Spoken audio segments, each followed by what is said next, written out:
الحمد للہ رب العالمین والعاقبۃ للمتقین والصلاة والسلام علی سید الانبیاء والمرسلین وعلی آلہ واصحابہ الطیبین الطاہرین، اما بعد فاعوذ باللہ من الشیطان الرجیم، بسم اللہ الرحمن الرحیم۔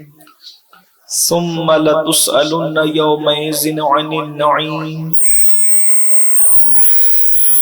اعظم بمنے بے سرو ساما مدد قبلہ دین مدد کعبہ ایمان مدد انتظار کرم تست من عینی را، اے خدا جو و خدا بین و خدا دا مدد بگردہ بے بلا افتاد کشتی، ضعیفانو شکستہ را تو پشتی بحق کے خواجہ عثمان ہارون، مدد کن مدد کن مدد کن یا معین الدین چشتی۔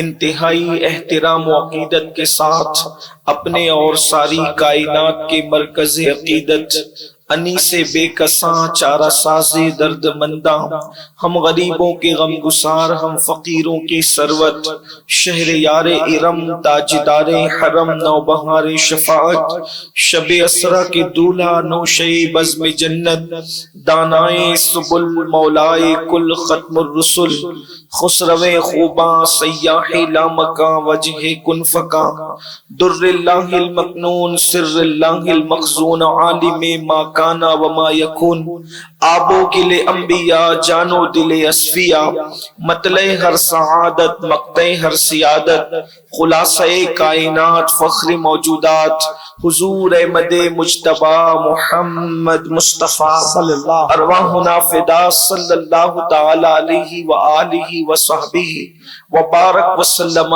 کی بارگاہ بے کس پناہ میں جس طریقے سے پڑھاؤں بلند آواز سے میرے ساتھ مل کر پڑھیں۔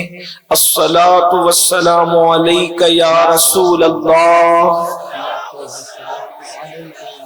الصلاۃ والسلام علیک یا نبی اللہ، الصلاۃ والسلام علیک یا حبیب اللہ، وعلی آلک واصحابک یا نور اللہ،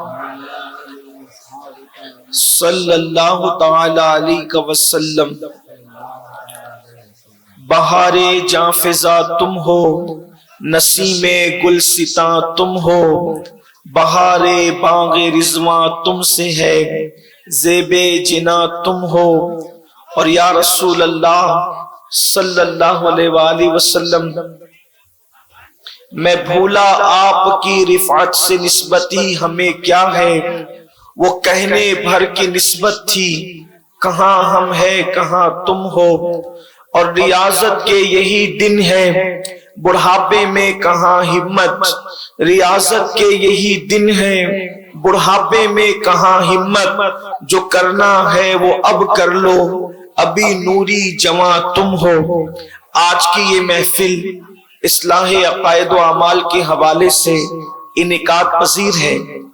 چونکہ میرے بعد دو مہمان اور باقی ہے، ایک نعت خواں اور ہماری جماعت کی عظیم خطیب مقرر ہمارے قائد، تو میں اپنی گفتگو کو بہت مختصر کرنے کی کوشش کروں گا، اور کوشش کی جائے گی کہ میں آدھے گھنٹے کے اندر اپنی گفتگو کو سمیٹ لوں تاکہ ہمارے دونوں مہمانوں کو آپ اچھے سے سن سکیں۔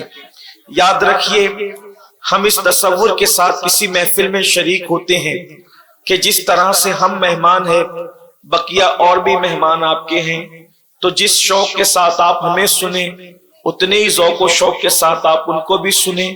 مہمان کو اگر آپ جلسے میں بلاتے ہیں تو اچھا کھانا کھلانے سے زیادہ مہمان نوازی یہ ہے کہ آپ ان کو اچھے سے سنیں، اس لیے کہ کھانا تو شاعر اور خطیب اور ناظم اپنے گھر بھی کھا سکتا ہے، لیکن اصل میزبانی کا حق اسی وقت ادا ہوتا ہے جب آپ ان کو اچھے سے سن لیتے ہیں۔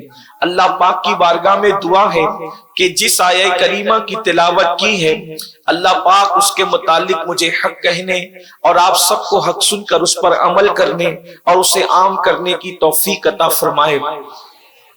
بہت لمبی چوڑی کوئی تمہید پیش کرنے کی بجائے اختصار کے ساتھ یہ کہ پوری دنیا کے اندر اس وقت اگر قوم مسلم کو نشانہ بنایا جا رہا ہے تو اس کی بہت ساری وجوہات میں سے ایک وجہ یہ ہے کہ دنیا سمجھ چکی ہے کہ مسلمانوں کا نوجوان ناکارہ ہو چکا ہے، اس لیے کہ جوان کسی بھی قوم کا سرمایہ ہوتا ہے۔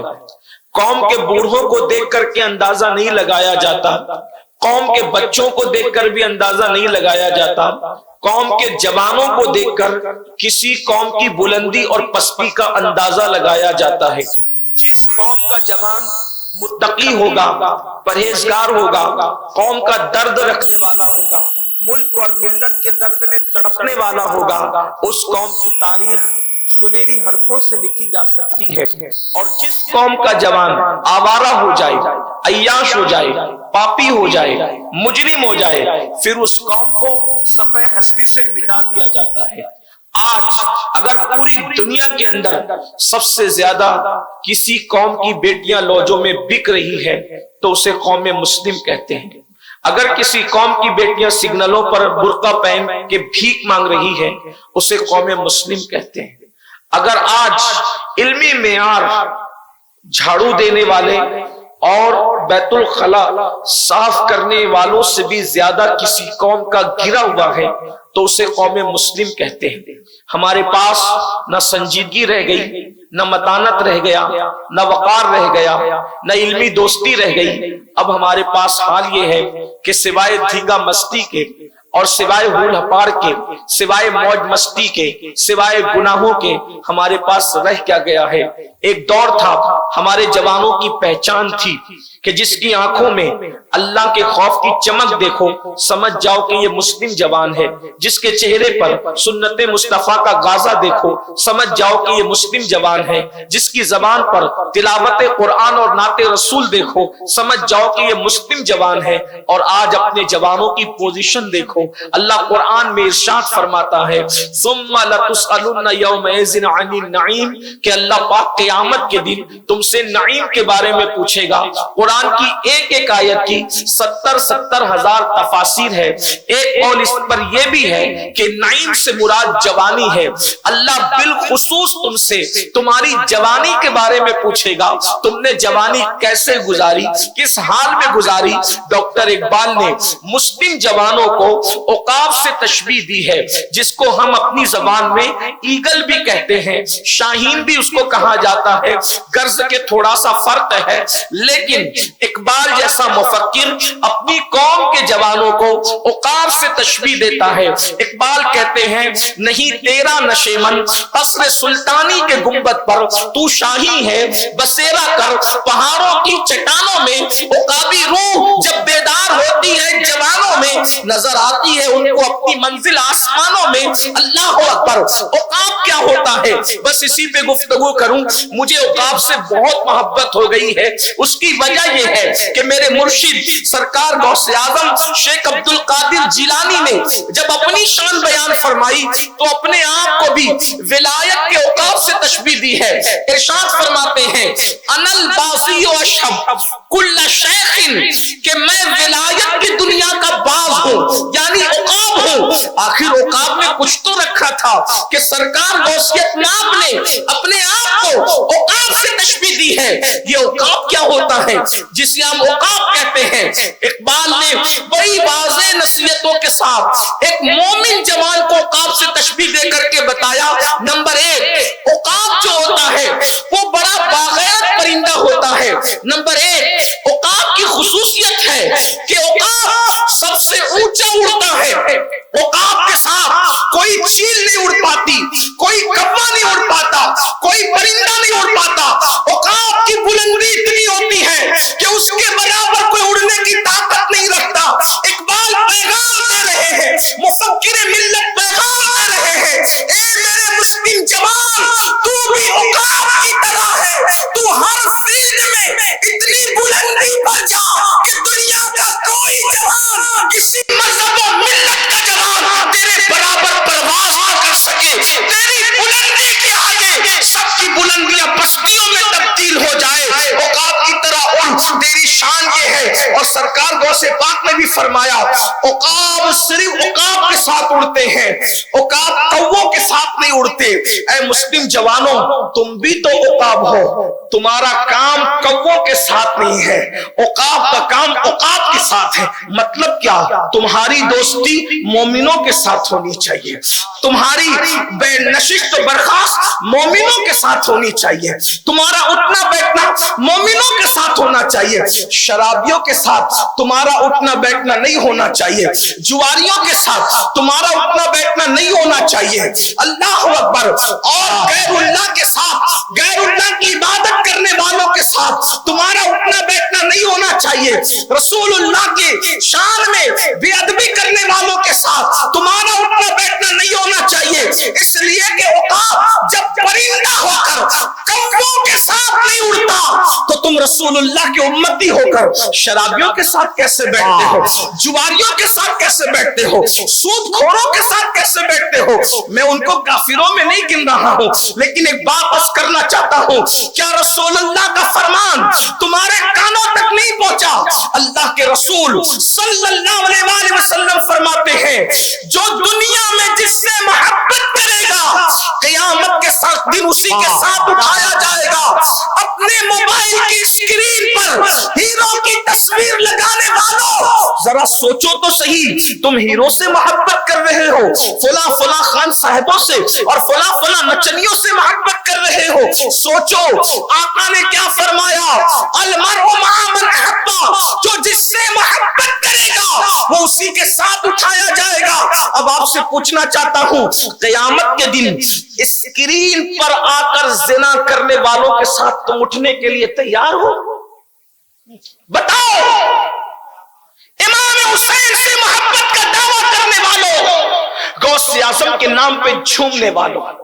ابھی عظمت بھائی نعت شریف پڑھ رہے تھے، منقبت پڑھ رہے تھے، مجھے اچھا لگ رہا تھا کیا کہ جو قوم غوث پاک غریب نواز کے نام پر، تاج الشریعہ کے نام پہ، اعلیٰ حضرت کے نام پہ اتنا جھومتی ہو امام حسین کے نام پہ، اس قوم کو سدھارنا تو میرے لیے آسان ہو گیا، لیکن بڑی معذرت کے ساتھ میری قوم جھومنے اور چومنے کو تو تیار ہے، میری قوم میدان عمل میں آنے کے لیے کب تیار ہے؟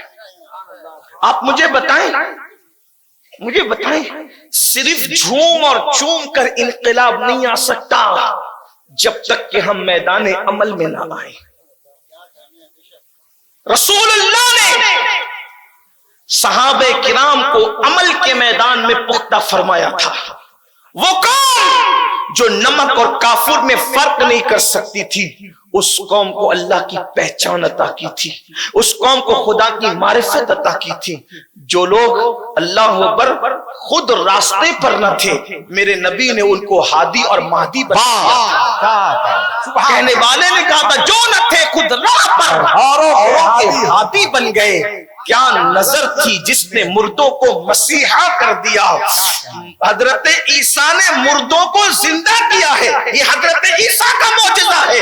میرے نبی نے مردوں کو مسیحا کر دیا ہے، اس لیے کہ زندہ کرنا عیسیٰ کا کام ہے، لیکن مردہ بھی مردہ زندہ کرنے لگ جائے، اس منزل پہ مردے کو پہنچانا یہ مصطفیٰ کا کیا نظر تھی جس نے مردوں کو مسیحا کر دیا، مردے مسیحا ہو گئے۔ یہ مصطفیٰ جان رحمت کی نگاہوں کا کمال تھا، لیکن ہم تو ابھی تک نمازی بھی نہ ہو سکے، وہاں مردے مسیحا ہو گئے اور ہم نمازی بھی نہ ہو سکے، تو پتہ چلا مصطفیٰ جان رحمت کی نظر میں اب بھی شک نہیں ہے، جو نظر کل تھی وہ اب بھی ہے، جو نظر کل تھی وہ اب بھی ہے۔ اگر ہم نمازی نہ ہوئے تو اس کا کیا مطلب؟ کہیں ایسا تو نہیں کہ ہم نگاہ مصطفیٰ سے محروم ہو گئے؟ نگاہ تو وہی ہے، جس پہ پڑ گئی وہ مسیحا ہو گیا، جس پہ پڑ گئی وہ ہادی اور مہدی ہو گیا۔ تو آپ مجھے بتائیں، اگر آپ اتنا پھدک رہے ہو کہ ہم حضور کے ہیں، حضور کی نظر پڑنے پر تو آدمی سدھر جاتا ہے، اگر آپ اور ہم نہیں سدھر رہے ہیں تو کہیں ایسا تو نہیں کہ حضور نے رخ پھیر لیا ہے، ایسا تو نہیں کہ حضور نے چہرہ پھیر لیا ہے۔ آپ اور ہم کہاں ہیں؟ گھر جا کر ان جملوں کو سوچنا۔ سنیوں جب یہاں نظر سے محروم ہو گئے تو وہاں کیسے نظر پڑی؟ حضرت پیر نصیر الدین نصیر نے کہا تھا مجھ پہ محشر میں نصیر ان کی نظر پڑ ہی گئی، مجھ پہ محشر میں نصیر ان کی نظر پڑ ہی گئی، کہنے والے اسے کہتے ہیں خدا کا کرنا۔ اب حضور کی نظر کیا ہے؟ اگر محشر میں نظر پڑ جائے تو جہنمی جنتی بن جائے، جسے گھسیٹ کر جہنم میں لے جا رہا ہو اور حضور کی نظر پڑ جائے تو پھر وہ جہنم میں نہیں جائے گا۔ اب مجھے بتاؤ، حضور کی نظر جہنم میں جانے نہیں دیتی، اگر ہم پر بھی حضور کی نظر رحمت ہوتی تو زنا کے اڈے پہ میری قوم کا جوان کیوں جاتا؟ تاش کے پتوں کے اڈے پہ میرا جوان، جملے برے لگے تو معاف کرنا لیکن یہ آپ کے بھلے کے لیے۔ کہیں حضور نے رخ تو نہیں پھیر لیا؟ کہیں حضور نے، اب آپ کہیں گے نہیں حضور تو رحمت للعالمین ہے، حضور ہم سے رخ کیسے پھیر سکتے ہیں؟ تو میں ایک بات آپ سے کہنا چاہتا ہوں، وہ رحمت للعالمین بھی ہیں لیکن وہ غیور العالمین بھی ہیں۔ اس اعتبار سے شاید حضور کا تعارف آپ کے سامنے نہیں ہوا ہوگا۔ توجہ اگر آپ کی ہے تو سن لیں، حضور جہاں رحمت ہے وہاں غیرت بھی ہے، وہ سراپا رحمت ہے تو سراپا غیرت بھی ہے، اور خود فرماتے ہیں کہ اللہ کی مخلوق میں مجھ سے بڑا باغیرت اللہ نے پیدا ہی نہیں کیا۔ یہ بات یاد رکھنا۔ اور ایک بات اور سن لیں، رحمت سب کے لیے ہے مگر غیرت صرف اپنوں کے لیے۔ بس اس پہ میں بات مکمل کر دوں گا کیونکہ دو مہمانوں کے لیے مجھے اب وقت پہ گفتگو ختم، بہت دھیان سے سن لینا، اس لیے کہ بہت طویل گفتگو کرنے کی بجائے اگر اللہ مختصر کروا کر کے بامانہ کرا دے تو اس کا کرم۔ لیکن توجہ کرنا، اہل منبر کی صرف دعا لینے کے لیے، میں ان کی معلومات میں کوئی اضافہ نہیں کر سکوں گا، لیکن صرف دعا لینے کے لیے، اور اگر غلطی کروں تو توجہ کرنا جملوں پر، میری اصلاح یہی کر دینا، کیونکہ ہم تو وہ لوگ ہیں جن کا نعرہ ہے آر نار سے بہتر ہے۔ اپنے جملوں کو واپس لینے میں آر ہوتی ہے، ہمیں آر نہیں، یہاں آر کوئی دلائے گا لیکن یہ آر نار سے بہتر ہوگی۔ یہاں رجوع کرنے میں، توبہ کرنے میں، پلٹ جانے میں بہتری ہے۔ اگر اڑ گئے تو وہاں نار ہے، یہاں زیادہ سے زیادہ آر ہے، اگر واپس لے لیا جملے تو آر ہے، وہاں تو نار ہے، تو اس لیے آر نار سے بہتر ہے۔ یہ جملہ امام حسن نے فرمایا تھا۔ تو توجہ کرنا، غور کرنا، دھیان۔ حضور جہاں رحمت ہے سراپا، تو حضور غیرت بھی ہے سراپا۔ ان سے بڑا غیور کائنات میں، اللہ کی کائنات میں کوئی نہیں، نمبر ایک۔ نمبر دو، رحمت سب کے لیے، غیرت صرف اپنوں کے لیے۔ اس کو ایک مثال کے ذریعے سمجھیں۔ دو بچے لڑ رہے تھے، آپس میں ایک دوسرے کو گالی دے رہے تھے، آپس میں ایک دوسرے کو گالی دے رہے تھے۔ ایک بچہ پڑوسی کا تھا جس سے آپ کا کوئی رشتہ نہ تھا، ایک بچہ آپ کا خود کا تھا۔ اگر آپ واقعی شریف ہیں، دونوں بچے گالی دے رہے ہیں، تماچا کس کو ماریں گے؟ پڑوسی کے بچے کو یا خود کے بچے کو؟ اپنے بچے کو، کیونکہ یہ اپنا ہے۔ اپنوں کے لیے ہی غیرت ہوتی ہے۔ دوسری مثال، بھونڈی ہے، معاف کر دینا، دو لڑکیاں ہیں، ایک لڑکی جس سے کوئی آپ کا رشتہ نہیں ہے، وہ پارک میں کسی لڑکے کے ساتھ دیکھی گئی، اور ایک لڑکی وہ ہے جس سے آپ کا بڑا قریبی رشتہ ہے، وہ بھی کسی لڑکے کے ساتھ دیکھی گئی۔ آپ کان کس کا پکڑو گے؟ سزا کس کو دو گے؟ اگر آپ واقعی شریف ہیں تو بولو، آپ جس لڑکی سے، آپ کا جس بیٹی سے آپ کا رشتہ ہے، اسی کو آپ مارو گے، اسی کو سزا دو گے، اسی کو تنبیہ کرو گے؟ مطلب کیا؟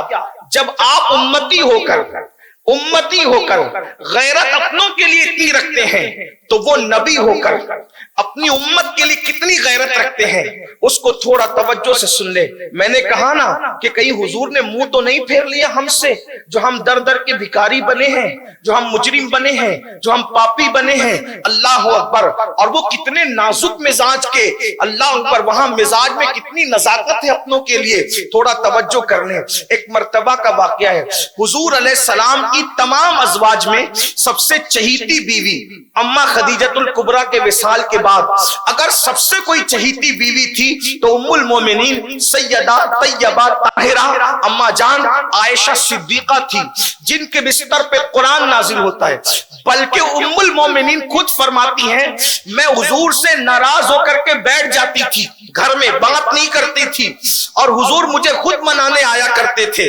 بلکہ حضور اتنا پیار کرتے تھے ان سے، جب حضور ان کو مناتے اور وہ نہ مانتی تو اما جان عائشہ پاک فرماتی ہیں کہ حضور میرے کانوں کی لو پکڑ کر کہتے اے ننی منی عائشہ اب تو خوش ہو جا، تو اس وقت میں ہنس دیتی۔ آقا فرمایا کرتے عائشہ جب تو مجھ سے راضی ہوتی ہے تو بھی مجھے معلوم ہوتا ہے، اور جب تو مجھ سے ناراض ہوتی ہے تو بھی مجھے پتا چل جاتا ہے۔ اما عائشہ پاک نے کہا وہ کیسے؟ تو فرمایا جب تو کہتی ہے رب محمد نے یہ کہا، رب محمد نے یہ کہا، رب محمد نے یہ کیا، رب محمد نے وہ فرمایا، جب تو محمد محمد کہنے لگتی ہے میں سمجھ جاتا ہوں تو مجھ سے راضی اور خوش ہے، اور جب تو ناراض ہوتی ہے تو کہتی ہے رب ابراہیم نے یہ فرمایا، رب ابراہیم نے وہ فرمایا، رب ابراہیم نے ایسا کیا، تو جب تو ابراہیم ابراہیم کرنے لگتی ہے تو میں سمجھ جاتا ہوں کہ تو مجھ سے ناراض ہو گئی ہے۔ سوچو خاتم النبی جین جس کو منانے آئے وہ اما جان عائشہ کی شان کیا ہوگی، جس کے بستر پہ قرآن نازل ہو اس اما عائشہ پاک کی شان کیا ہوگی۔ اللہ اکبر۔ ہم عشق والے تو یہاں تک کہتے ہیں کہ بستر عائشہ رشک طور ہے، اس لیے کہ حضرت طور پر حضرت موسیٰ جاتے ہیں اور توریت جیسی کتاب آتی ہے، اور بستر عائشہ پر جان موسیٰ محمد عربی تشریف لاتے ہیں، اور بستر عائشہ پہ قرآن مقدس نازل ہوتا ہے۔ اتنی مقدس خاتون ہے کہ ظالم نے الزام لگایا تو اللہ نے قرآن میں ان کی طہارت کو بیان فرمایا، ان کی پاکیزگی اور عفت کو بیان فرمایا۔ اس اما عائشہ پاک کا حال یہ، ایک مرتبہ ریشم کا پردہ، ریشمی پردہ گھر کی دیوار پہ لٹکایا، ریشمی پردہ گھر کی دیوار پہ لٹکایا۔ حضور تشریف لائے تو دیکھا سیدہ عائشہ کے گھر کے حجرے میں ریشم کے پردے دیوار پہ لٹکے ہیں۔ حضور گھر میں نہیں گئے، چہرہ پھیر لیا۔ توجہ کریں، غور فرمائیں۔ اگر آپ کو یہ لگتا ہے کہ میں حضور کا امتی ہوں، حضور مجھ سے کیسے چہرہ پھیر سکتے ہیں، تو آپ سے پوچھتا ہوں آپ کتنے بھی چہیتے اور ہم کتنے بھی چہیتے اما عائشہ پاک کی طرح ہمارے لیے تو چاہت اتنی نہیں ہوگی۔ وہ محبوبہ ہے، محبوب رب العالمین ہے۔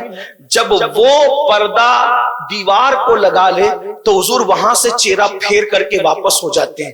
دوسری حدیث دھڑکتے دل سے سننا، اگر حدیث نہیں ہوتی تو ہمت نہیں ہوتی یہ بولنے کی جو بولنے جا رہے ہیں۔ ایک مرتبہ اما سیدوں کی ماں، سیدہ کائنات، مخدومہ کائنات، حضور کی اولاد میں سب سے زیادہ حضور نے کس کو چاہا ہے تو وہ سیدہ فاطمہ کی ذات ہے۔ ان کے آنے پہ حضور کھڑے ہوئے ہیں، اور ایک دو مرتبہ نہیں، بار بار کھڑے ہوئے۔ سیدہ عائشہ پاک فرماتی ہے کہ میں نے جب بھی دیکھا کہ فاطمہ آ رہی ہے تو حضور اٹھ کر ان کے لیے اور صرف کھڑے نہیں ہوئے، اپنی جگہ چھوڑ دی اور اپنی جگہ پہ خود ان کو بٹھایا، اور ان کو بٹھانے کے بعد کیا فرمایا؟ فدا کے امی وابی یا فاطمہ، فاطمہ تجھ پر میرے ماں باپ قربان ہو جائیں۔ حضور اپنے ماں باپ جس پہ قربان کرے وہ سیدہ فاطمہ الزہرا ہے، اور فرمایا میں نے اپنی بیٹی کا نام، بخاری شریف کی حدیث ہے، میں نے اپنی بیٹی کا نام فاطمہ اس لیے رکھا کہ فاطمہ پر بھی جہنم حرام ہے، اور جو فاطمہ سے محبت کرے اس پر بھی جہنم حرام ہے۔ نعرہ تکبیر، نعرہ رسالت۔ سیدہ کی شان یہ ہے، بلکہ ہمارے اسی دور کے کچے شاعر نے کچا شعر کہا ہے، ایک پلوں میں سما جائیں گے سب ماہو نجوم، ایک پلوں میں سما جائیں گے سب ماہو نجوم، چادر فاطمہ زہرا کو سمجھا، چادر فاطمہ زہرا کو سمجھا کیا ہے۔ اللہ اکبر۔ کربلا کا پورا میدان، کربلا کا پورا میدان جس کا مرہون ملت ہے اسے فاطمہ الزہرا کہا جاتا ہے۔ سنیو، کربلا کا حسین کبھی نہ ملتے اگر حسین کو فاطمہ جیسی ماں نہ ملتی۔ کیا کہنے؟ نعرہ تکبیر، نعرہ رسالت، یا حسین یا علی۔ جب میرے امام اس بارگاہ میں خراج پیش کرتے تو کہتے ہیں اللہ اکبر، سیدہ ظاہرہ طیبہ طاہرہ جان احمد کی راحت پہ لاکھوں سلام۔ میرے امام نے جان احمد کی راحت کا مطلب کیا؟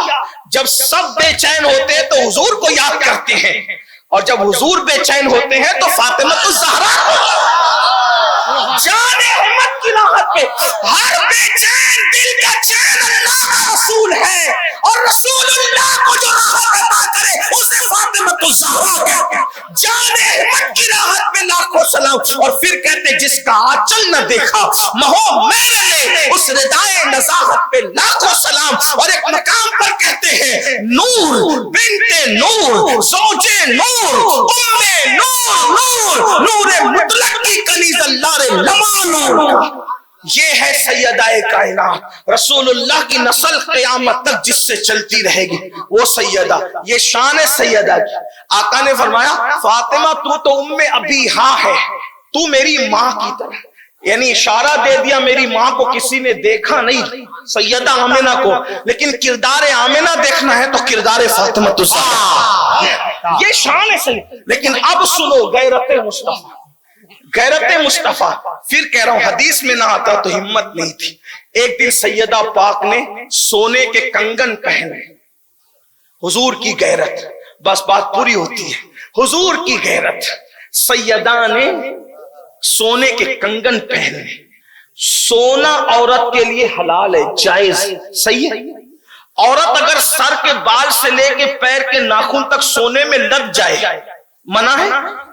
بالکل منع نہیں، جائز بالکل۔ تو سب کی بیٹیوں کے بچیوں کے بیویوں کے لیے سونا حلال ہے، حضور کے گھر والوں کے لیے بھی ہے، لیکن پہن لیا سیدہ نے سونے کا کنگن۔ اللہ کے رسول ملنے کے لیے آئے، سیدہ کے ہاتھ میں سونے کا کنگن دیکھا، منہ پھیر لیا اللہ، اور منہ پھیر کر چلے گئے۔ توجہ کرنا سنیو، مائیں اور بہنیں تو آپ کی بھی، کس کے گھر سے منہ پھیر کے جا رہے ہیں؟ کس کے گھر سے؟ بدعتم منی فرمایا، میرے جگر کا ٹکڑا۔ یہ کسی کے لیے نہیں فرمایا، کائنات میں کسی کے لیے نہیں کہا میرے جگر کا ٹکڑا، ایک ہی ذات ہے جسے سیدہ فاطمہ کہتے ہیں۔ حضور نظر پھیر کر، چہرہ پھیر کر جائے۔ حرام کام سیدہ حرام کام تو نہیں کر سکتی، حرام کام تو نہیں کر سکتی نا، بدعائے مصطفیٰ ہے، معصوم نہیں ہے لیکن محفوظ ضرور ہے نا۔ مگر حضور نے کیا کیا؟ چہرہ پھیر لیا۔ سیدہ رو پڑی، بابا چہرہ پھیر کے کیوں واپس چلے گئے؟ مزاج جانتی تھی، اچھا یہ سونے کے کنگن حرام نہیں تھے، ناجائز نہیں تھے، مکروہ بھی نہیں تھے، بدعائے مصطفیٰ کے شایان شان نہ تھے۔ ایک چیز حرام ناجائز الگ ہوتی ہے، لیکن ایک چیز کیا ہوتی ہے؟ شایان شان نہ ہونا۔ سیدہ چونکہ رسول اللہ کی شہزادی ہے، حضور علیہ الصلوۃ والتسلیم نے راز کی بات جاتے جاتے دنیا سے انہی کو کہا تھا کہ مجھ سے پہلے آ کر کے تم ہی ملاقات کرو گی۔ اس شہزادی جس کے لیے کھڑے ہوتے تھے، آج انہوں نے سونے کے کنگن پہنا ہے، شایان شان نہیں تھے، بس چہرہ پھیر لیا اور چہرہ پھیر کر کے حضور واپس ہو گئے۔ سیدہ نے فوراً سونے کے کنگن، جس سے میرے بابا ناراض ہو جائیں، سونے کے کنگن اتار کر حضرت بلال کو دیا، جاؤ بیچ کر کے اس کو مدینے کے غریبوں میں بانٹ دو۔ تھوڑی دیر کے بعد حضور پھر تشریف لائے تو کنگن نہیں تھے۔ بابا کیوں آپ واپس چلے گئے؟ چہرہ پھیر کے فرمایا میں یہ چاہتا ہوں کہ میری شہزادی میرے نقش قدم پر ہو۔ نبی کے گھر والوں کو کب زیب دیتا ہے کہ وہ سونا اور چاندی پہنے، اس لیے واپس۔ اب آپ سے پوچھنا چاہتا ہوں، اتنی چہیتی ہستیوں سے حرام کام نہیں ہوا، ناجائز کام نہیں ہوا، خطا نہیں ہوئی، گناہ نہیں ہوا، صرف شایان شان کام نہ تھا، تو حضور نے ان سے چہرہ پھیر لیا۔ جب اتنے چہیتوں سے اتنی نزاکت ہے مزاج میں کہ ایک کام شایان شان نہیں ہوتا تو حضور رخ پھیر لیتے ہیں، تو بتاؤ مسلمانوں آج اپنی راتیں کیسی گزرتی ہے؟ جو فجر کی نماز میں سوتا پڑا رہتا ہو، جو جوا کھیلتا ہو, جو شراب پیتا ہو, جو عورتوں کے ساتھ ناجائز تعلقات قائم کرتا ہو, پھر حضور اس کو پیار سے کیسے دیکھتے ہوں گے؟ کیا اس سے بھی چہرہ نہ پھیر لیتے ہوں گے؟ اور یہ تو دنیا ہے, دنیا, یہ تو دنیا ہے. یہاں تو موج مستی میں گزار رہے ہو. جب قبر میں جاؤ گے, قبر میں جاؤ گے میرے بھائی, اور جب قبر میں جاؤ گے اور اکیلے دفنا دیے جاؤ گے, کتنی بے بسی اور بے کسی ہوتی ہے نا. بڑے بڑے طاقتور, بڑے بڑے علم والے, بڑے بڑے ڈگری والے, بڑے بڑے خطابات اور القابات پانے والے, جن کے لیے جلسوں میں نعرے لگتے تھے, جن کے لیے جلسوں میں تالیاں بجتی تھی, جن کے لیے جلسوں میں تھالیاں بجتی تھی, جن کے لیے بڑے بڑے ڈگریوں کے اعلانات ہوتے تھے, جب مرتے ہیں تو جنازے میں کتنے بے کس اور بے بس نظر آتے ہیں. اب بتاؤ, قبر میں رکھے گئے, سب نے منو مٹی کے نیچے دبا دیا, دبا کر کے چلے گئے. انسان بے بسی میں سوچتا ہے, بھائی تو بھی گیا, باپ تو بھی گیا, ابا تم بھی گئے, بیٹو تم بھی گئے, یار دوست. دیکھو کتنی بے وفا دنیا ہے. جب سب چھوڑ کر چلے جائیں گے نا, تو وہ جان وفا تشریف لائیں گے قبر میں. اور میرے امام کہتے ہیں جب حضور قبر میں آئیں گے تو کیفیت کیا ہوگی؟ امام کہتے ہیں قبر میں لہرائیں گے تا حشر چشمے نور کے جلوہ فرما ہوگی جب طلعت رسول اللہ کی. مجھے بتاؤ, اکیلے حضور قبر میں بچانے کے لیے آ گئے. میرے امام کہتے ہیں ماں جب ایک لوتے کو چھوڑے آ کہہ کے بلاتے یہ ہیں, باپ جہاں بیٹے سے بھاگے لطف وہاں فرماتے یہ ہیں, بندے کو مرکت میں تھپک کر میٹھی نیند سلاتے یہ ہیں, ٹھنڈا ٹھنڈا میٹھا میٹھا پیتے ہمیں پلاتے یہ ہیں, قصر دنا تک کس کی رسائی جاتے یہ ہیں, آتے یہ ہیں, جاتے یہ ہیں, آتے یہ ہیں, جاتے یہ ہیں, آتے یہ ہیں, انا آتینا کل کوثر, ساری کثرت پاتے یہ ہیں. یہ میرے نبی کی شان ہے, میرے نبی کا مقام ہے. اب مسلمانوں سوچو, جب سیدہ فاطمہ کے ہاتھ میں سونے کے کڑے دیکھ کر ان کے گھر سے منہ پھیر کر چلے جاتے ہیں, سیدہ عائشہ کے گھر میں جب وہ ریشم کے پردے دیکھ کر ان کے گھر سے منہ پھیر کر چلے جاتے ہیں, اب بتاؤ حضور قبر میں تشریف لائے, آپ کو نمازی نہ پایا, آپ کو روزے دار نہ پایا, آپ کے چہرے پہ داڑھی نہ پایا, اور ناراض ہو کر قبر سے منہ پھیر کر چلے گئے. بتاؤ کیا ہو؟ کس کو آواز دو گے؟ کس کو پکارو گے؟ یہاں جو دھتنگ آپ کی چل رہی ہے وہاں کوئی دھتنگ چلے گی؟ نہ وہاں کسی کی دادا گیری چلے گی, نہ کسی کی بابا گیری چلے گی. وہاں تو قبر میں بے بسی ہی بے بسی ہوگی. اگر ان کو رحم آئے تو آئے, ورنہ وہ کڑی مار ہے کیا ہونا, راہ پرخار ہے کیا ہونا ہے, پاؤں افگار ہے کیا ہونا ہے. ہم تو جب سنتے کہ قبر میں حضور آئیں گے تو اچھلتے ہیں. کبھی یہ بھی سوچا حضور آئیں گے اور ہم جیسے ناہنجاروں پر نظر پڑی, اور اللہ نہ کرے, ہزار بار نہ کرے, ان کی رحمت سے تو ایسا نہیں, لیکن ان کی غیرت سے ڈر لگتا ہے. جگر مراد آبادی نے کہا تھا, اس امت عاصی سے نہ منہ پھیر خدایا, نازک ہے بہت غیرت سلطان مدینہ. بہت نازک ہے ان کی غیرت. اگر منہ پھیر کر قبر سے چلے گئے تو کتنی بربادی ہوگی, کتنی تباہی ہوگی. میرے آقا علیہ السلام کے دیوانوں, ہم حضور کا سامنا قبر میں کیسے کریں گے؟ کیا گناہ نہیں کیا, کیا جرم نہیں کیا, کیا پاپ نہیں کیا, حضور کا سامنا کیسے کریں گے؟ سرکار غوث اعظم شیخ عبد القادر جیلانی جو محبوب سبحانی تھے, جب مدینہ منورہ پہنچے تو حضور کے دربار میں ان کی کھڑے ہونے کی ہمت نہ ہوئی. بس کھڑے ہو کے سلام کیا, اور سلام کر کے ہٹ گئے یہ کہتے ہوئے, اللہ ان کے صدقے میری مغفرت کر دے. حضور کے سامنے کھڑے ہونے کی غوث پاک نے ہمت نہیں کی. پتہ نہیں کہاں تک یہ بات درست ہے. ہمارے ایک بہت بڑے عالم دین نے, ہمارے دادا مرشد حضور مفتی اعظم کے بارے میں مجھے بتایا کہ جب مفتی اعظم سے کسی نے کہا کہ سرکار کی سنہری جالیاں کتنی خوبصورت ہے نا, تو مفتی اعظم نے کہا ہم نے بھی سنا ہے کہ بہت خوبصورت اور نورانی جالیاں ہیں. تو کسی نے کہا حضور آپ تو 2 مرتبہ مدینہ شریف گئے اور آپ کہتے ہیں کہ ہم نے بھی سنا ہے, اور آپ مہینوں مہینوں مدینہ منورہ رہے.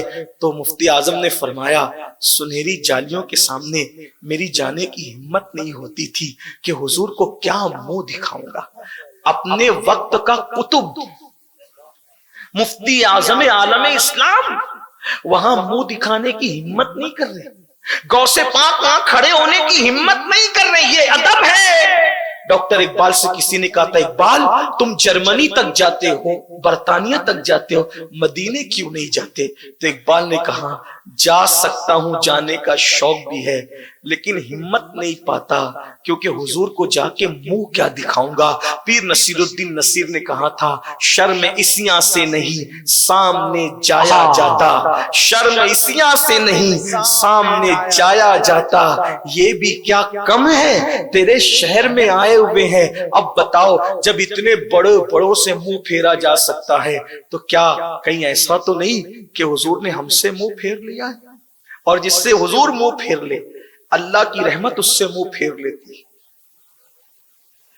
اور حضور علیہ السلام جس کی طرف رخ کر لے وہ پاپی نہیں رہ جاتا، وہ گنہگار نہیں رہ جاتا۔ اب فیصلہ آپ نے کرنا ہے کہ حضور کی نظر کرم کے مستحق بننا چاہتے ہو یا حضور علیہ السلام منہ پھیر لے، کس پہ راضی ہو؟ آپ کی مرضی ہے۔ اگر یہ چاہتے ہو کہ حضور منہ پھیر لے، فجر میں سوتے رہیے، ہم کچھ نہیں کہیں گے، تاش کے پتے کھیلتے رہیے، ہم کچھ نہیں کہیں گے، کانوں میں ایئر فون لگا کے گانے سنتے رہیے، کچھ نہیں کہیں گے، جو مرضی کر لو۔ قوت القلوب میں شیخ ابو طالب مکی رحمت اللہ علیہ نے حدیث لکھی ہے، یہ تصوف کی اولین کتاب ہے، اولین کتاب ہے تصوف کی۔ شیخ ابو طالب مکی قوت القلوب میں لکھتے ہیں کہ اللہ کے رسول علیہ السلام نے فرمایا کہ جو مجھ سے عشق کا دعویٰ کرے اور رات بھر سوتا رہے، میں محمد اعلان کرتا ہوں کہ وہ جھوٹا ہے، جھوٹا، یعنی کہ جو عاشق ہوگا وہ کبھی رات بھر سو نہیں سکتا، وہ یا تو عبادت کرے گا، یا تو وہ درود پڑھے گا، یا تو وہ قرآن کی تلاوت کرے گا، یا تو حضور کے لیے روئے گا، یا تو حضور کے لیے آنسو بہائے گا۔ اب مجھے بتاؤ، آقا خود فرما رہے جو عشق رسول کا دعویٰ کرے پوری رات سوئے وہ جھوٹا ہے۔ فجر کی نماز رات کو نہیں ہوتی، علماء سے پوچھو صبح کو ہوتی ہے۔ جو رات کو سوئے رات میں عبادت میں کرے، حضور فرمائے وہ عشق رسول کے دعوے میں جھوٹا ہے۔ جو صبح کو فجر میں بھی نہ اٹھے، اس سے بڑا جھوٹا کون ہوگا؟ آپ کہتے ہیں مولانا تلواریں چل رہی ہیں، ہم برباد ہو رہے ہیں۔ ہم کہتے ہیں حضور جس کو جھوٹا کہہ دے، میں نہیں، میری اوقات کیا، میں تو تم سب میں زیادہ گرا بڑا ہوں، لیکن آپ سے پوچھتا ہوں حضور جس کو جھوٹا کہہ دے، فجر میں کیوں نہیں اٹھتے؟ نیند نہیں کھلتی، ٹرین پکڑنے کے لیے نیند کھلتی ہے، فلائٹ پکڑنے کے لیے نیند کھلتی ہے، 6000 اور 8000 کی نوکری پہ جانے کے لیے نیند کھلتی ہے، اور حضور کی آنکھوں کی ٹھنڈک کے لیے نیند نہیں کھلتی۔ بلکہ بڑی معذرت کے ساتھ میرے عزیز، 3 بجے تک جلسے میں جگ سکتے ہیں، مگر فجر کی نماز میں 10 بجے اٹھ نہیں سکتے۔ جس قوم کو حضور جھوٹا کہہ کے اس سے منہ پھیر لے، وہ قوم کیسے ترقی کرے گی؟ اس طرح کے ایک نہیں 1000 جلسے کر لو، کامیابی نہیں مل سکتی۔ اگر کامیابی چاہتے ہو تو حضور کی نظر چاہیے۔ ارے انسان تو انسان ہے، اگر حضور پہاڑ پہ پیار کی نظر ڈال دے تو وہ پہاڑ بھی جنتی ہو جاتا ہے۔ یہ نہیں فرمایا کہ احد مجھ سے محبت کرتا ہے، میں احد سے محبت کرتا ہوں، یہ جنت میں جائے۔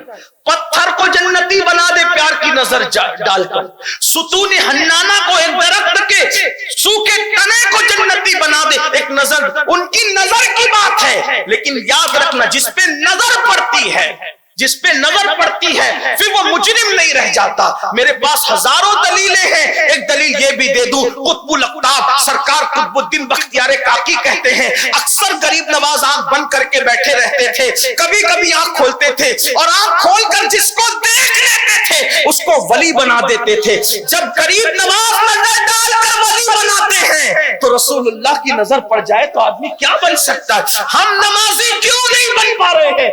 نگاہ رسول سے محروم تو نہیں، سود کے دندے کیوں کر رہے؟ یہ آپ پر آپ جانے۔ اللہ کرے مجھ پہ بھی نظر پڑ جائے اور آپ پر بھی نظر پڑ جائے، ہمارے حال کی اصلاح ہو جائے۔ باتیں بہت کہنے کو یاد آتی ہیں عشق کے حوالے سے اور حضور کی نظر ہی کے حوالے سے ایک بات رکھتا۔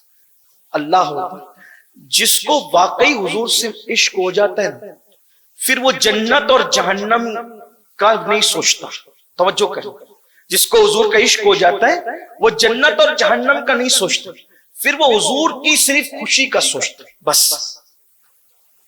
اب یہاں بہت نازک بات آتی ہے، حضور کی خوشی کا سوچتا ہے، وہ سوچتا ہے کہ میں ایسا کام نہ کروں جس سے حضور کا دل دکھے۔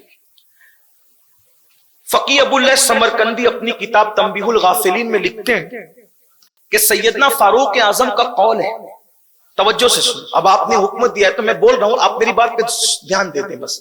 آپ نے 10 منٹ کا ٹائم دیا، میں نے چلے 10 منٹ بولتا ہوں، لیکن سن لے غور سے۔ میں پھر کہتا ہوں میں کوئی خطیب آدمی نہیں ہوں، مقرر نہیں ہوں، میری مجبوری سب سے بڑی ہے کہ میں مقرر نہیں۔ آپ مقرر کو ایک فن آتا ہے کہ لوگوں کو وہ کس طریقے سے باندھ کے رکھے، اور وہ ترتیب سے بولتا ہے. میرے پاس کوئی ترتیب نہیں، میرے زبان پر جو بات اللہ جاری کر دیتا ہے اس کے کرم سے، بس میں وہ دل کا درد آپ کے جو وہ سینے پہ انڈیلنا چاہتا ہوں. پھر آپ ادھر ادھر حرکت کریں گے تو وہ ذہن سے نکل جائے. میں نے زندگی میں کبھی تقریر یاد نہیں کی، میں تقریر یاد کر کے نہیں آتا. اگر ہم یاد کر کے آئیں گے تو پھر بولتے رہیں، لیکن یہاں یاد نہیں، یاد اللہ بس کرم فرمائے حال پر. تو عرض کیا کر رہا تھا، فاروق اعظم کا قول ہے، اگر تم چھوٹے سے چھوٹا گناہ بھی کرتے ہو تو تم قبر میں رسول اللہ کو رنجیدہ کرتے ہو، ان کا دل دکھاتے ہو. یہاں چھوٹے بڑے گناہ کا مسئلہ ہی نہیں ہے. چھوٹا گناہ بھی کرو گے تو قبر میں کس کا دل دکھے گا؟ اللہ کے رسول کا. اب یہاں تھوڑا غور کر لو، اگر کوئی ماں کا دل دکھائے، ماں کا، تو مرتے وقت اس کی زبان پہ کلمہ نہیں آتا. جو ماں کا دل ایک بار دکھا دے، مرتے وقت تو اس کی زبان پہ کلمہ نہیں آتا. جو رسول اللہ کا دل دکھائے، بتاؤ، اگر چہرے سے داڑھی منڈا رہے ہو اور گٹروں میں پھکوا رہے ہو، حرام کام کر رہے ہو، فلمیں دیکھ رہے ہو، گندی سیریلیں، گندی پکچریں دیکھ رہے ہو، فحش گانے سن رہے ہو، عورتوں کے ساتھ ناجائز دوستی کر رہے ہو، مولانا کو پتا ہے کہ نہیں پتا، لیکن مولا رسول اللہ کو ضرور پتا ہے، کیونکہ وہ ہماری جانوں سے زیادہ قریب ہے. میں سنیوں کے مجمع میں گفتگو کر رہا ہوں. سنیوں، ہم مر کے مٹی میں مل جانے والے کو رسول نہیں مانتے. ہمارا نبی تو زندہ ہے. ہم قسمیں اٹھا کے کہتے ہیں تو زندہ ہے اللہ، تو زندہ ہے اللہ. میرے چشم عالم سے چھپ جانے والے، اور صرف زندہ نہیں ہے، صرف اللہ ہماری جان سے زیادہ قریب ہے. وہ رسول ہماری جان سے زیادہ قریب ہے. سوچو، قبر انور میں رسول اللہ کا دل دکھا رہے ہو. آج کہتے ہو ہماری بستیوں سے دھواں اٹھ رہا ہے، ہماری بستیوں سے دھواں اٹھ رہا ہے، ہماری بستیاں تب مظلوم بن رہے ہو، مرثیے پڑھ رہے ہو، ماتم کنا ہو. جو قوم رسول اللہ کو کا دل دکھائے، حضور کو قبر انور میں اذیت پہنچائے، اس قوم کو خوشی کیسے ملے؟ میں نے کل ایک جملہ کہا تھا پڑوس کی بستی میں کہ اگر دور میں فرعون کی حکومت نہ بھی ہو، زمانے میں سلیمان علیہ السلام کی حکومت ہو، تو بھی تم ایسے کچلے جاؤ گے جس کے تم مستحق ہو، جس کے مستحق ہو. کیونکہ جو رسول اللہ کا دل دکھائے، حضور تو صبر کر لیں گے، مگر اللہ کتنا غیور ہے محبوب کے معاملے، پھر وہ تو سزا دے گا.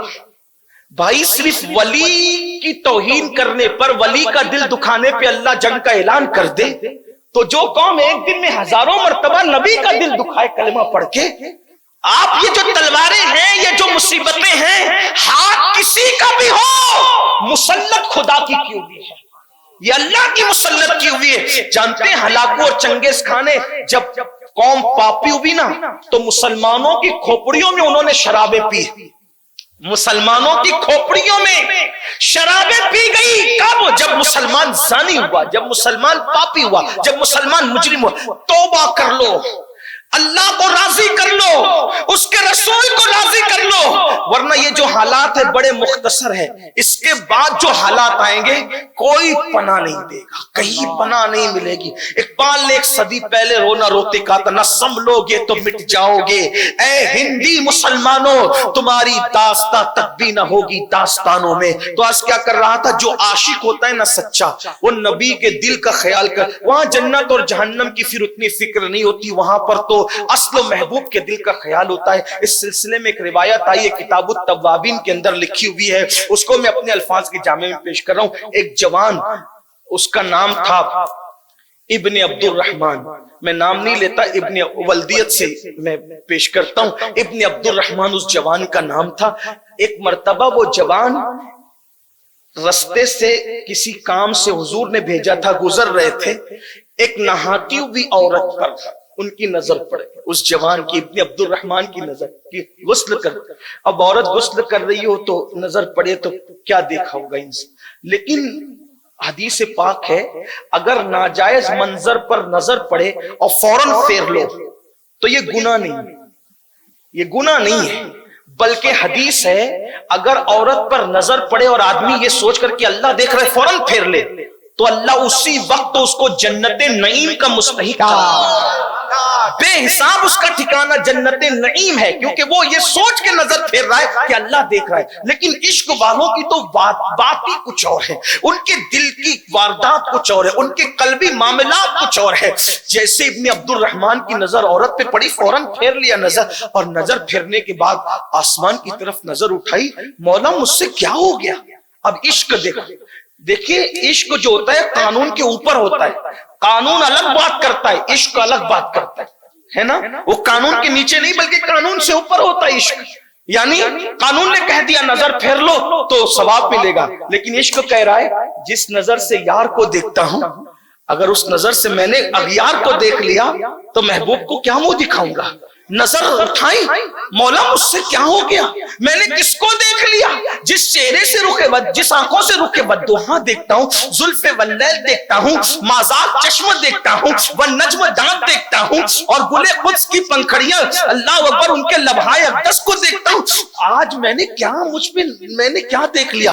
کیا کہتے ہیں پتہ ہے؟ مولا مجھے معاف کر دے، یا جو تو چاہے سزا دے، انداز عاشقوں کا دیکھ، تو مجھے معاف کر دے یا جو چاہے سزا دے دے، لیکن ایک عرضی ہے مولا، اس بات کی خبر میرے محبوب کو مت ہونے دینا، اگر ان کو خبر ہو گئی تو ان کا دل ٹوٹے گا۔ میرے نزدیک ہر سزا سہنا آسان ہے، لیکن محبوب کا دل ٹوٹ جائے میرے لیے اس سے بڑی کوئی بات نہیں۔ سوچو ایک عورت کو نہاتے ہوئے اچانک نظر پڑ گئی، چہرہ پھیر کر، یہ غیرت ہے۔ رات بھر گندی فلمیں دیکھنے والوں، گندی پکچریں دیکھنے والوں، ننگی پکچریں دیکھنے والوں، کہاں سے عشق رسول کا دعویٰ کرنا ہمیں ضد دیتا ہے؟ بتاؤ، سوچو، غور کرو، کتنی بلندی پر اسلام لے گیا اور ہم کتنی پستی میں چلے گئے۔ وہ جوان رات دن کہہ رہا ہے، اب جس کام سے اس جوان کو بھیجا گیا تھا وہ جوان واپس پلٹ کر حضور کی بارگاہ میں نہیں گیا، بلکہ ایک جنگل میں وہ جوان چلا گیا ابن عبد الرحمن، اور رات و دن کہتا ہے اللہ مجھے یا معاف کر دے یا مجھے کوئی سزا دے دے، بس میرے محبوب کو اس کی خبر، دیوانگی ہے، میرے محبوب کو اس کی خبر مت ہونے دینا ورنہ دل ٹوٹ جائے گا، دل ٹوٹ جائے گا۔ ایک دن، دو دن، ایک ہفتہ، دو ہفتہ، 40 دن اسی میں گزر گئے۔ حضور علیہ السلام نے بار بار پوچھا ابن عبد الرحمن نہیں دکھتا، کہاں گیا؟ صحابہ کہتے حضور پتہ نہیں، کوئی خبر ہی نہیں اس کی۔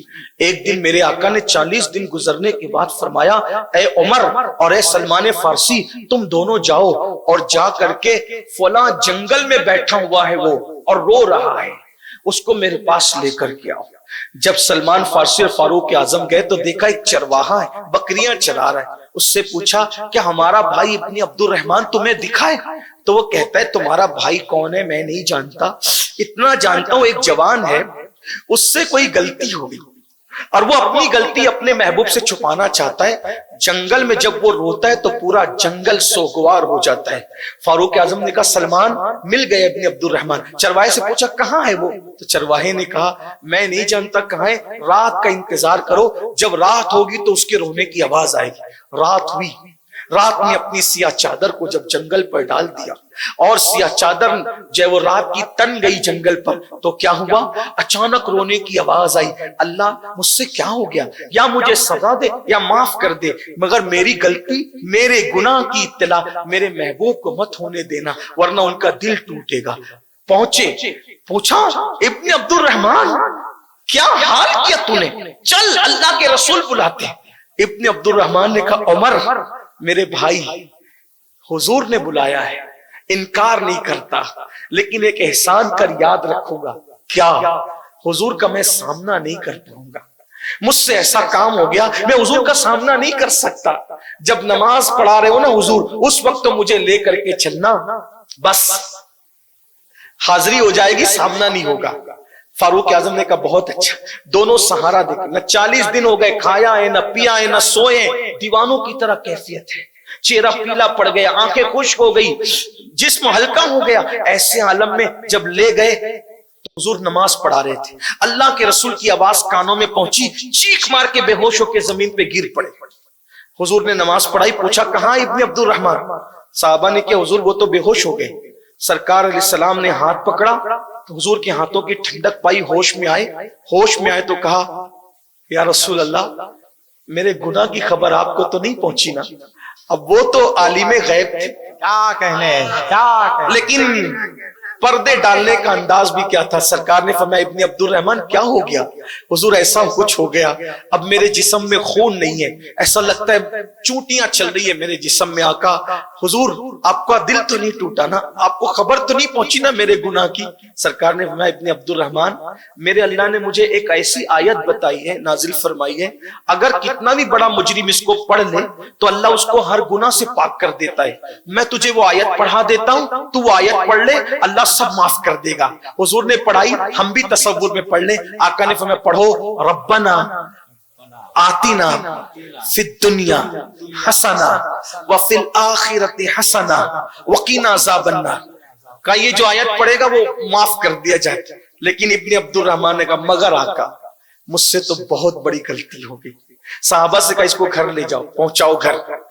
8 دن ہو گئے، پھر گھر کے باہر نہیں نکلے۔ پوچھا کہاں ابن عبد الرحمن؟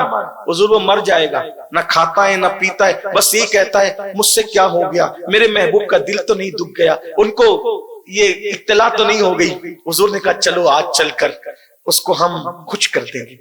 آقا آئے، سر بالی انہیں رحمت کی ادا لائی ہے، حال بگڑا ہے تو بیمار کی پن آئی ہے۔ آ کر کے ابن عبد الرحمن کے بستر پہ بیٹھ گئے اور ان سے کہا کیا حال ہے؟ کہا حضور حال برا ہے، آپ کا دل تو نہیں ٹوٹا نا؟ آپ کو اطلاع تو نہیں ہوئی نا میرے گناہ کی؟ سرکار کریم، کیسے کریم، میرے کریم نے چور حاکم سے چھپا کرتے ہیں یا اس کے خلاف تیرے دامن میں چھپے چور انوکھا تیرا، ڈھونڈا ہی کرے صدر قیامت کے سپاہی، وہ کس کو ملے جو تیرے دامن میں چھپا ہو۔ اللہ اکبر، تمہارا نام مصیبت میں جب لیا ہوگا، ہمارا بگڑا ہوا کام بن گیا ہوگا، گناہ گار پہ جب لطف آپ کا ہوگا، کیا بغیر کیا، بے کیا ہوگا۔ حضور نے سر اٹھایا، اپنی گود میں رکھا، انہوں نے دھیرے دھیرے سر کھسکا کر زمین پہ گرا لیا۔ آقا نے پوچھا ابن عبد الرحمن تو نے سر ہماری گود سے کیوں ہٹایا؟ سوچو تو صحیح کیا مقدر ہے، حضور کی نالین کسی کے سر پہ رکھ دو تو وہ بادشاہوں سے بڑا ہو جاتا ہے، حضور جس کا سر اپنی گود میں لے لے اس جوان کا مقدر کیا ہوگا؟ ہائے ہائے، ہزاروں پارسائی اس گناہی پر قربان ہے کہ حضور جس کے سر کو اپنی گود میں لے لے، حالانکہ وہ تو کوئی گناہ تھا ہی نہیں، وہ تو ناکرتا جرم تھا، لیکن عشق کی آواز تھی۔ جیسے سر زمین پہ گرایا، پوچھا کیوں گرا لیا؟ عرض کی آقا یہ پاپی آنکھیں جس سر میں ہو وہ سر اس قابل نہیں ہے کہ آپ کی معصوم گود میں رک سکے، حضور آپ کی گود بہت مقدس ہے، میں بہت پاپی ہوں آقا، اور سر گرا لیا، سر گرایا، پھر سر رکھا، پھر سر گرایا۔ آقا پر وہی آئی، محبوب تیرے عشق میں اتنا رو چکا ہے یہ کہ اگر یہ پوری امت کے برابر بھی پاپ لے کر آئے تو ابھی ہم اسے بخش دیں۔ اللہ آپ کے دل کا خیال کرتے ہوئے، آپ کے دل کا خیال کرتے ہوئے اتنے آنسو بہا چکا ہے، اگر یہ پوری امت کے برابر، اولین اور آخرین کے برابر بھی جرائم لے کر آئے تو بھی بخش دیں گے، اس کے آنسوؤں کی اور تیرے پیار کی وجہ سے۔ بس حضور نے فرمایا دیکھو اس کے لیے کیا حکم آیا۔ ابن عبد الرحمن سے کہا ابن عبد الرحمن دیکھ اللہ نے تیرے لیے کیا حکم نازل کیا۔ ابن عبد الرحمن ساری طاقت سمیٹ کے بیٹھ گئے۔ کیا کہا میرے اللہ نے؟ اللہ نے کہا عشق رسول میں دل رسول کا خیال کر کے اتنا رو چکا ہے تو کہ اگر ساری قوم کے برابر بھی تو جرائم لے کر آئے تو بھی اللہ تجھے بخش دے۔ اتنا سننا تھا، صحابہ مچل گئے، ابھی کھڑا ہوگا، ابھی چلنے لگے گا اور ابھی ہمارے درمیان محفل کی زینت بنے گا، لیکن عشق واہ عشق ایک چیخ ماری، میں نے کیا کیا، یار نے کیا کیا، چیخ مار کے زمین پہ گر گئے۔ صحابہ نے جسم کو ہلایا، سرکار نے فرمایا اس کو مت ہلاؤ، ایک ناکردہ جرم کے احساس نے اس کی جان لے لی ہے، میرے دل کے خیال کے احساس نے اس کی جان لے لی ہے، اسے غسل دو، کفن پہناؤ، جنازہ تیار کرو، میں خود اس کے جنازے میں شرکت کروں گا۔ اور جب جنازہ تیار ہوا، عاشق کا جنازہ ہے، بڑی دھوم سے نکلے، جب جنازہ اٹھا تو پیچھے پیچھے اللہ کے رسول چل رہے ہیں لیکن انگلیاں رکھ کر کے چلتے ہیں۔ صحابہ نے کہا آقا اس کے جنازے میں آپ انگلیاں رکھ کر چل رہے ہیں؟ آقا فرماتے ہیں اس کے جنازے میں 70 70,000 فرشتے آسمان سے زمین پر آئے ہیں اور اس کے جنازے میں شریک ہوئے ہیں، تو میں کیوں نہ، زمین تنگ ہو گئی مدینے کی، گلیاں تنگ ہو گئی مدینے کی، پیر رکھنے کی جگہ نہیں ہے، اس لیے میں پیر رکھ کر کے نہیں بلکہ انگلیاں رکھ کر چل رہا ہوں۔ یہ تھے عاشق لوگ، عاشقان رسول ان کو کہتے تھے۔ آج کیا ہو گیا، ہم جرم کر لیں، پاپ کر لیں، جرائم کر لیں، کچھ بھی کر لیں، ہمیں احساس ہی نہیں ہوتا نبی کا دل خوش ہو یا دل دکھے، احساس ہی نہیں ہوتا نبی راضی ہو یا ناراض ہو، احساس ہی نہیں ہوتا حضور رخ کریں یا رخ پھیر لیں، احساس ہی نہیں ہوتا۔ میرے بھائیوں، آج احساس نہیں ہو رہا ہے، کل احساس ہوگا۔ میرے امام نے کہا تھا آج لے ان کی پناہ، آج مدد مانگ ان سے، پھر نہ مانیں گے قیامت میں اگر مان گیا۔ یاد رکھنا یہ شعر اوروں کے لیے بھی تو پڑھا ہے آپ نے، لیکن اپنے لیے بھی تو ایک بار سوچئے، ان کو منانا اوروں سے زیادہ ہماری ذمہ داری ہے۔ آج لے ان کی پناہ، آج مدد مانگ ان سے، پھر نہ مانیں گے قیامت میں اگر مان گیا۔ یہی جرائم، یہی پاپ، یہی سود، یہی جوا، یہی حرام کاریاں رہی تو حضور کو جب قیامت میں منانے جاؤ گے اور حضور رخ پھیر لیں گے تو بتاؤ کیا ہوگا۔ اللہ آپ پہ مجھ پہ رحم کرے، عمل کی توفیق دے، گفتگو کے درمیان کوئی غلطی ہو تو اللہ معاف کرے۔ استغفر اللہ ربی ان ربی لغفور الرحیم وما علینا الا البلاغ۔ السلام علیکم ورحمۃ اللہ وبرکاتہ۔